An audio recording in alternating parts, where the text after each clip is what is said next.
Hey everybody, this is Brian with Bear Cards 34. Today I'm coming back with another Blast from the Past TTM video. TTM is through the mail, and this Blast from the Past is from when I was a kid. I used to mail letters to players back in the day, mostly early 90s. And so I think this is episode number 7, I believe. Probably should have checked first, but I'm pretty sure it's number 7.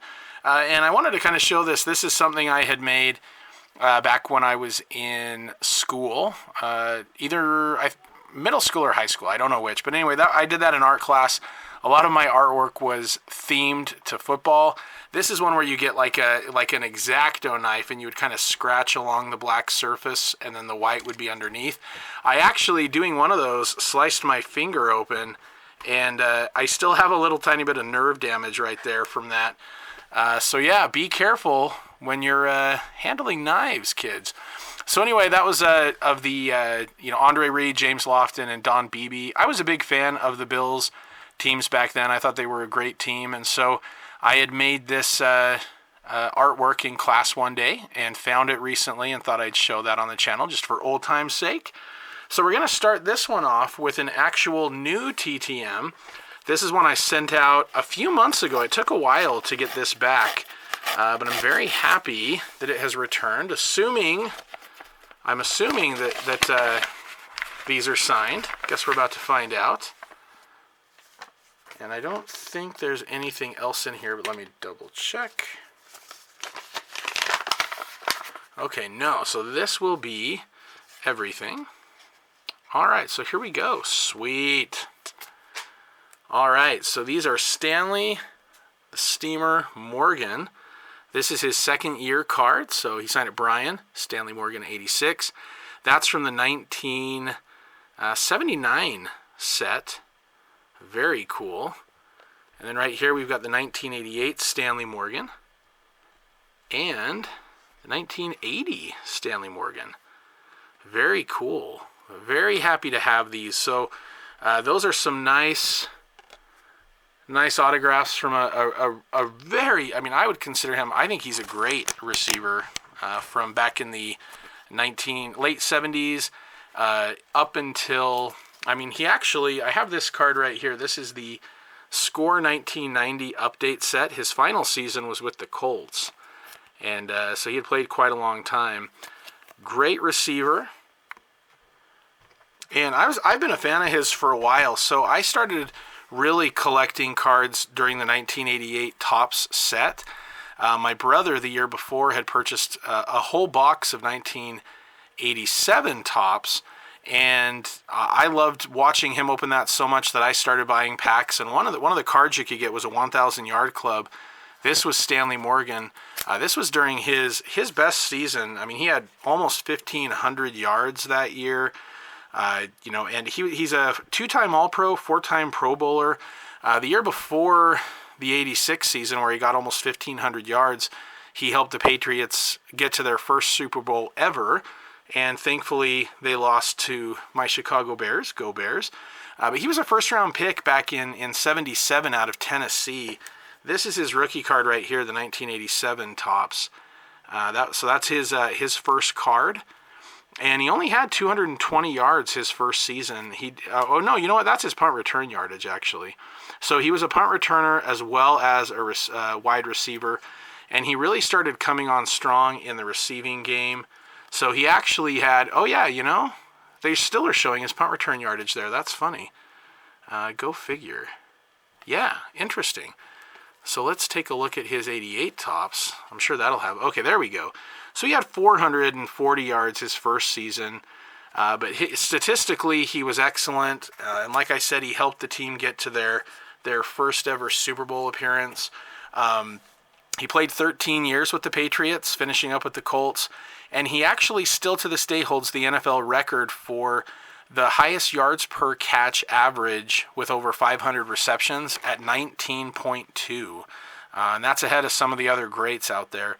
He, in 2021, just last year, Pro Football Research Association elected him to the Hall of Very Good. And that's kind of a fun list. Some of the guys that you hear, you hear, oh, they should be in the Hall of Fame. And Stanley Morgan has a great argument for being in there, honestly. But there is a Hall of Very Good that they elect each year that's kind of fun to go back and look at. So if you guys want to check that out, you might see some players on there that you're familiar with. In 1979, he led the NFL with 12 touchdowns. And he had 38 games with over 100 yards receiving. He's in the Patriots Hall of Fame. He ended up with almost 11,000 yards receiving, 72 touchdowns, and like I said, almost 20 yards a catch for his whole career. And he had a long career, so to be able to keep that average up even, into his 30s like that is pretty impressive. A lot of his teammates have been very outspoken for him getting into the Hall of Fame, and just feel like compared to some of his contemporaries that statistically, he's right up there with them and ahead of some of them even. So anyway, I'm very happy to get those autographs back. That's really cool to be able to add those to my collection now. All right, next up, one that is probably going to be the most popular of all because, hey, this is a punter. We've got John Kidd. So right here, you see the autograph, Brian, God bless, John Kidd, number 10, and then the scripture, John 17:3. So John Kidd actually played in the NFL for a really long time. He had a 15-year career, mostly with the Bills and Chargers, but he also played for the Dolphins, Lions, and Jets. He was an All-American out of Northwestern, drafted in the 5th round back in 1984. And back in high school, he was not only the starting punter, but he was the starting quarterback as well. So that was nice for him to return that to me back in the day. Okay, so next up, it's kind of a combo. It's a through the mail and an in-person. This guy right here is named Chris Smith. Unless you're from Utah, you may not have heard of him. This is a newspaper article that I actually had autographed when I met him in person. He was a tight end at BYU, and he was actually an All-American in 1990. He actually had set the NCAA record for tight ends for receiving yards, where he had 68 catches for over 1,150 yards, which at the time was the all-time record. He had back-to-back 1,000-yard seasons to finish his career at BYU. And early on, the projections were that he was going to be maybe even a first-round pick. And when I met Chris Smith and had this autographed, he spoke at a place near where I lived, but after his senior season, and I was even then big-time football buff, and so I'd buy the sports magazines, and they had a mock draft in there that had him going in the first round, late first round, to the New York Giants. And after Chris Smith spoke, we were waiting around so that I could get the autograph, my brothers and I. And there was a man, probably early 50s, who came up to us and said, "Hey, are you guys fans of Chris Smith?" And we said, "Yeah, we're fans. He's so good." And he said, "You think he'll have a chance in the NFL?" And I said, "Yes. In fact, I just read a magazine that said he was probably going to be drafted by the Giants in the first round." And the guy got really excited about that and then said, "Hey, hold on a minute." And then he went over and got Chris, and he said, "Hey, son, come here. I want to tell you what this kid just told me." And I got real excited because, hey, there's Chris Smith coming up to me, and it turned out that was his dad.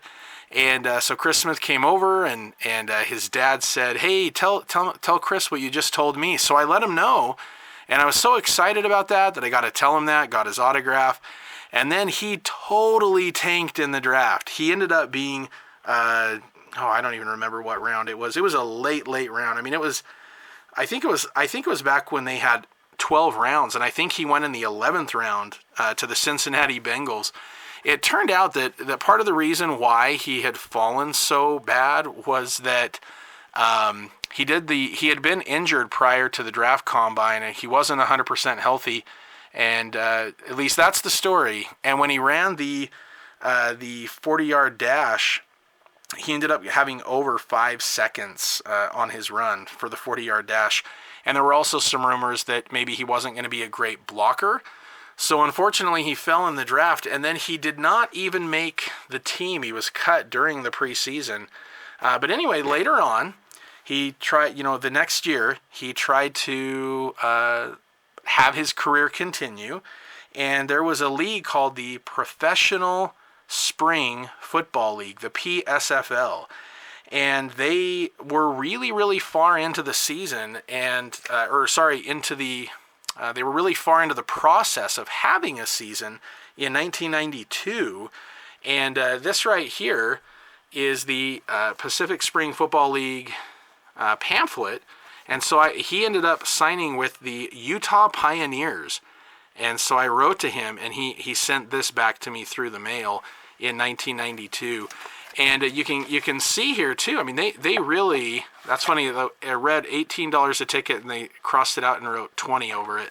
But you can see with these teams, the Miami Tribe, Arkansas Miners, New Mexico Rattlesnakes, they're the Utah Pioneers, and they had like full-on schedule ready to go, the dates, the teams, Tampa Bay Outlaws, New England Blitz.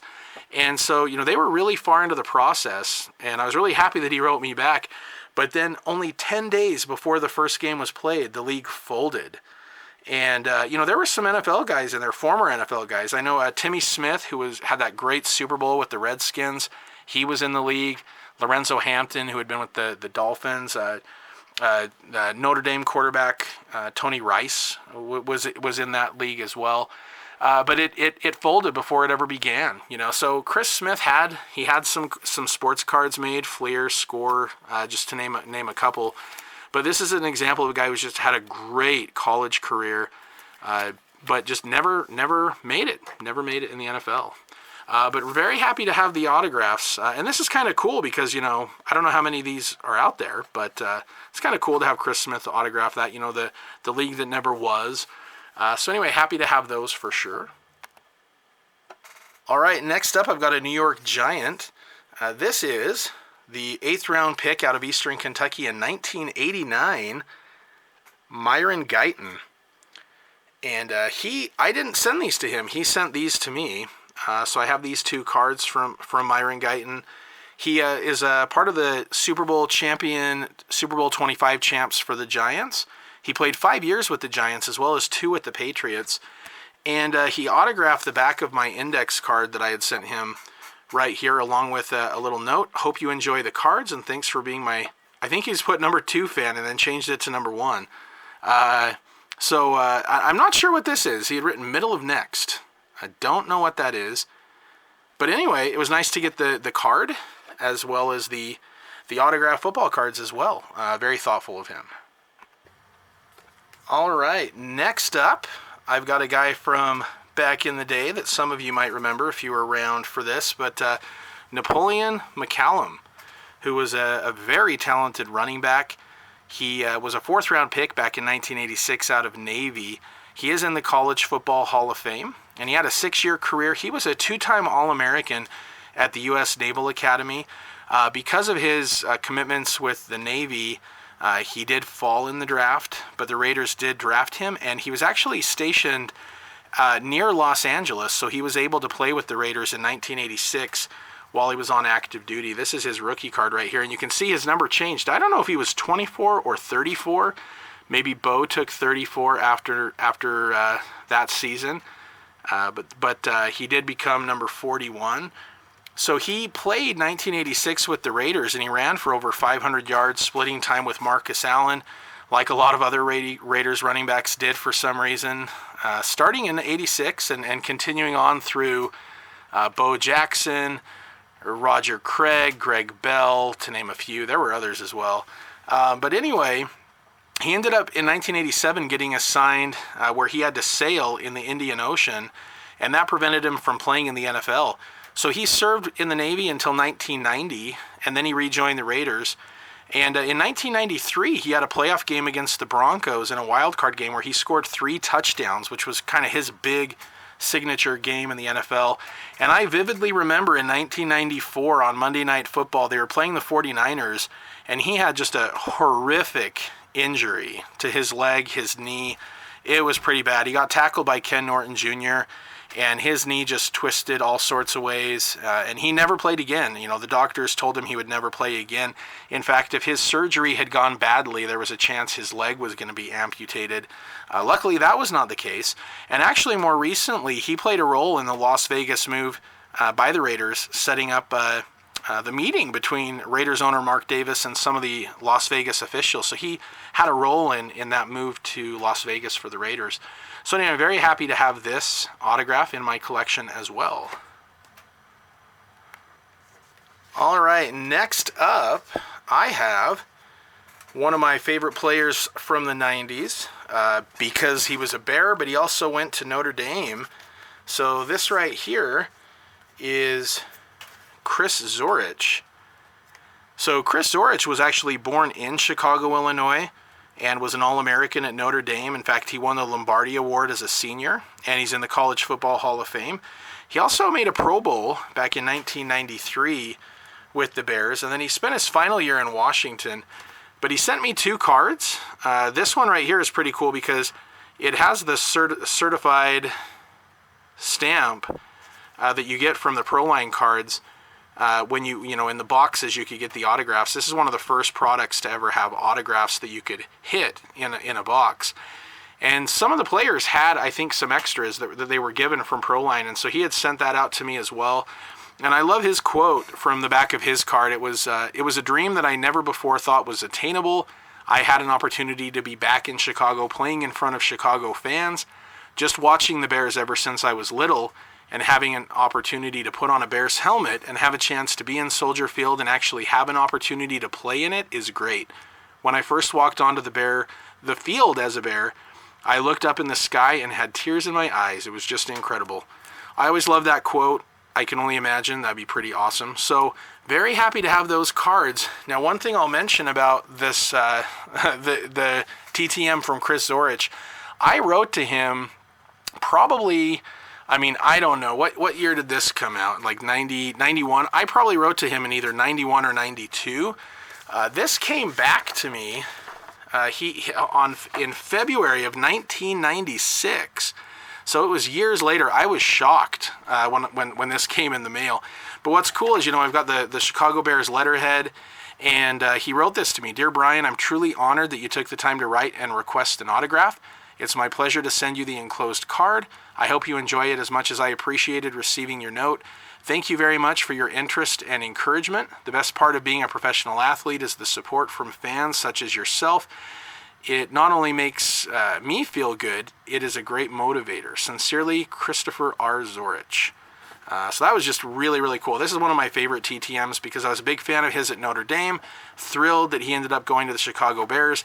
And then to have, the certified autographed card, 2 autographed cards plus the letter, and to have it come back years later, I was not expecting it all. So anyway, that's definitely one of my favorite TTMs from back in the day.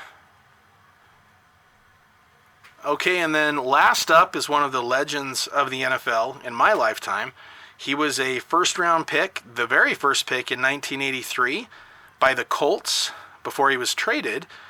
He's a Super Bowl MVP, 2-time Super Bowl champ, won the NFL MVP in 1987, was the 92 Walter Payton Man of the Year winner, 9-time Pro Bowler, and he's part of the 100th anniversary team in the NFL. And his number 7 is retired by the team. So if you don't already know who it is, and I'm sure a lot of you do, it's John Elway. So I wrote to John Elway. Now these are done in, ballpoint pen. But awesome to have this. So he sent me, I don't know if I sent him these cards and then he signed them, or if he just sent these to me, but really, really happy to get these back. It's always nice, I had Troy Aikman write me back and some of those other guys. When you get the big time names and they actually write you back, it's extra exciting. And so having the John Elway autographs as part of that TTM collection has always been one of my favorites. He's a great player. He's currently the Broncos president of football operations. He was part of that organization that got the Super Bowl with Peyton Manning, as well as the ones he had won. When I was a little kid, he was kind of known as being a great quarterback that couldn't win the big game because they had been to, they'd been to the Super Bowl, they'd been to championships, but they just couldn't quite win. But then at the end of his career, he really cemented his status by getting a couple Super Bowl victories there. So anyway, very happy to have these as well. And like I said, as a kid growing up, getting these in the mail, it was almost like Christmas. Every day coming home from school, my brother and I running to the mailbox to see if we got any letters. And a lot of times we did. It was a lot of fun. And even, today getting the Stanley Morgan autograph, someone that I really admired as a kid and followed. It's a lot of fun. So anyway, I hope you like that. If you enjoyed this video and you haven't seen the others, I do have a series of Blast from the Past videos that you can check out. Feel free to like and subscribe. And until next time, thanks everybody for watching, and I'll be back with more videos in the near future. Take care, everybody.